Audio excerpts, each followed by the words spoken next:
Assalamualaikum warahmatullahi wabarakatuh.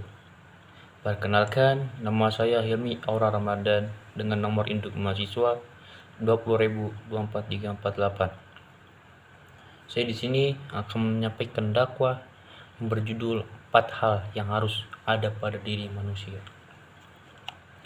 Bismillahirrahmanirrahim. Innal hamdalillah nahmaduhu wa nasta'inuhu wa nastaghfiruh wa a'udzu billahi min syururi anfusina wa min sayyiati a'malina. May yahdihillahu fala mudhillalah wa may yudlilhu fala hadiyalah. Asyhadu an la ilaha illallah wahdahu la syarikalah wa asyhadu anna Muhammadan abduhu wa rasuluh. Allahumma sholli ala Sayyidina Muhammad wa ala ali wa ashabihi wa man tabi'ahu huda. Ya ayyuhalladzina amanu taqullaha haqqa tuqatih wa la tamutunna illa wa antum muslimun. Ya ayyuhalladzina amanu taqullaha rabbakumul ladzi khalaqakum min nafsin wahidah wa khalaqa minha zawjaha wa batha minhuma rijalan katsiran wa nisaa. Wattaqullaha alladzi tasaaluna bihi wal arham innallaha kana 'alaikum raqiba. Ya ayyuhalladzina amanu taqullaha wa qulu qawlan sadida yuslih lakum a'malakum wa yaghfir lakum dhunubakum wa may yuti'illah wa rasulahu faqad faza fawzan 'azima.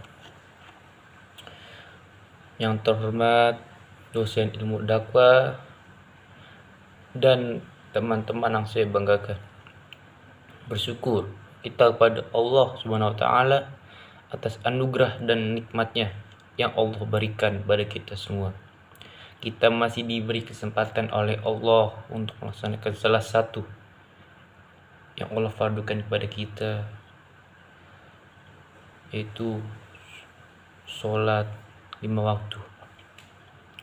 Dan marilah kita senantiasa meningkatkan takwa kita pada Allah, yang hakikat takwa itu adalah melakukan ketaatan pada Allah Subhanahu wa taala.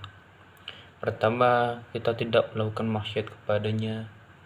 Yang kedua, takwa itu adalah bagaimana kita selalu ingat pada Allah dan tidak melupakannya. Dan yang ketiga, kita senantiasa bersyukur dan tidak menjadi kufur akan nikmat Allah. Dalam sebuah hadis yang diriwayatkan oleh Ahmad bin Hanbal, yaitu ada 4 sifat yang apabila semua ada pada dirimu, maka tidak akan menjadi sebab kalian ditimpa kesusahan. 4 sifat yang dimaksud adalah: yang pertama, menjaga amanah; yang kedua, bicara dengan jujur; yang ketiga, berakhlakul mulia; dan yang terakhir adalah senantiasa menjaga kesucian. Berdasarkan hadis tersebut di atas, memegang teguh amanah itu adalah sesuatu yang sangat penting dalam hidup ini. Sekali saja orang tidak amanah, orang lain sulit untuk mempercayai kita. Berbuat jujur dan tidak melakukan dusta adalah pergaulan di masyarakat. Apabila posisi dan status sosial seseorang, tentu kita harus menjaga diri dari sifat-sifat yang akan mengotori diri kita semua, serta senantiasa menjaga kesucian. Menjaga kesucian itu artinya, yang pertama, membersihkan diri kita dari keburukan akhlak; yang kedua, membersihkan diri dari kotoran penyakit hati; dan yang ketiga, membersihkan diri dari perilaku dan perbuatan jahiliyah. Ya ayuhan nasu qad ja'atkum wa'idukum wa rabbakum asyifaa'ul lima fi sudurikum wa hudaw wa rahmah lil mu'minin.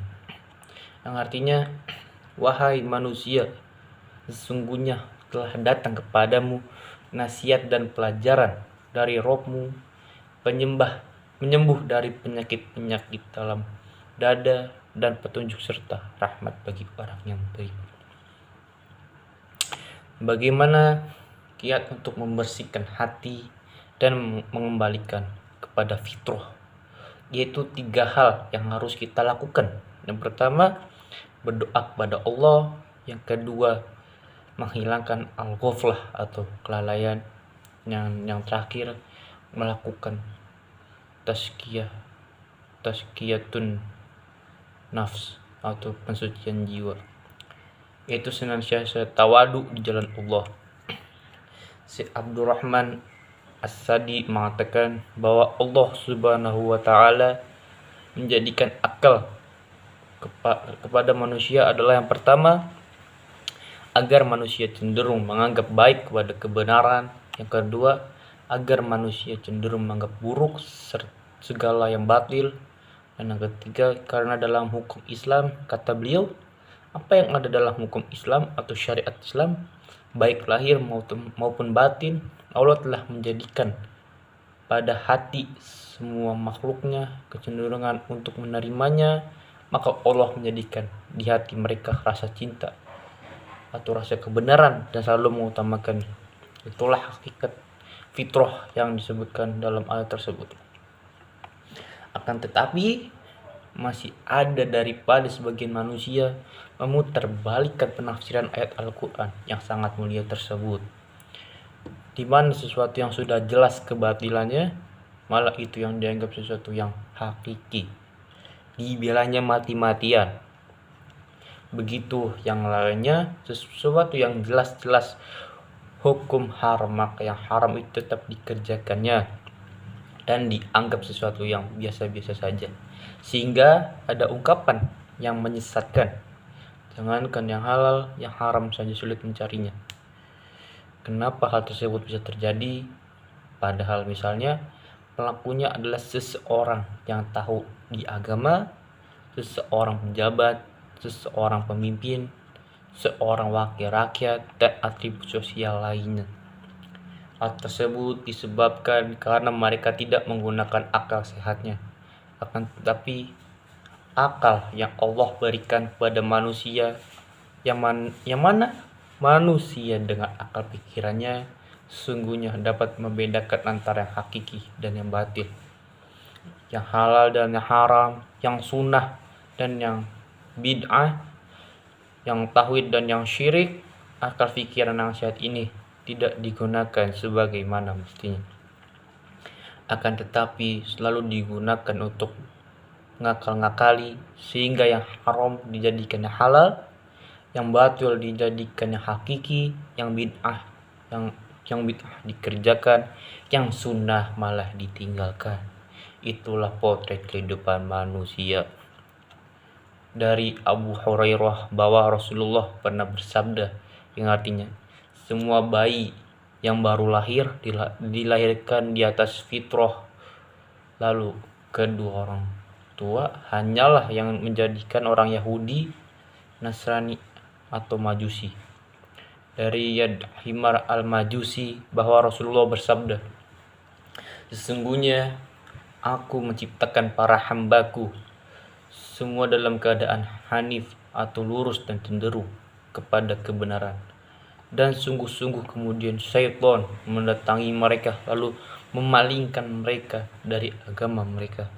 Hadis tersebut di atas menunjukkan bahwa manusia dilahirkan ke dunia ini dalam keadaan fitrah, cenderung menerima Islam dan beribadah pada Allah Subhanahu wa taala sebagaimana disebutkan dalam Quran surat Al-A'raf 172. Bismillahirrahmanirrahim. Ahadakum rabbukum min bani adama min duhurihim dzurriyyatahum asyhadu ala anfusihim alfastu bi rabbikum qalu bala syahidna an taqulu yauma al-qiyamati inna kunna an hadza ghafilin. Dan ingatlah ketika Rabbmu mengeluarkan keturunanmu anak-anak Adam dari sulbi mereka, dan Allah mengambil kesaksian terhadap diri mereka seraya berfirman, bukakanlah aku ini Rabbmu. Mereka menjawab, betul, engkau Rabb kami menjadi saksi, kami melakukan yang demikian itu agar di hari kiamat kamu tidak mengatakan sesungguhnya kami adalah orang-orang yang lalai dalam terhadap ini. iman dan tahajud kepada Allah. Segitu saja yang saya bisa sampaikan, kurangnya mohon maaf. Wabillahi taufiq wa hidayah. Wassalamualaikum warahmatullahi wabarakatuh.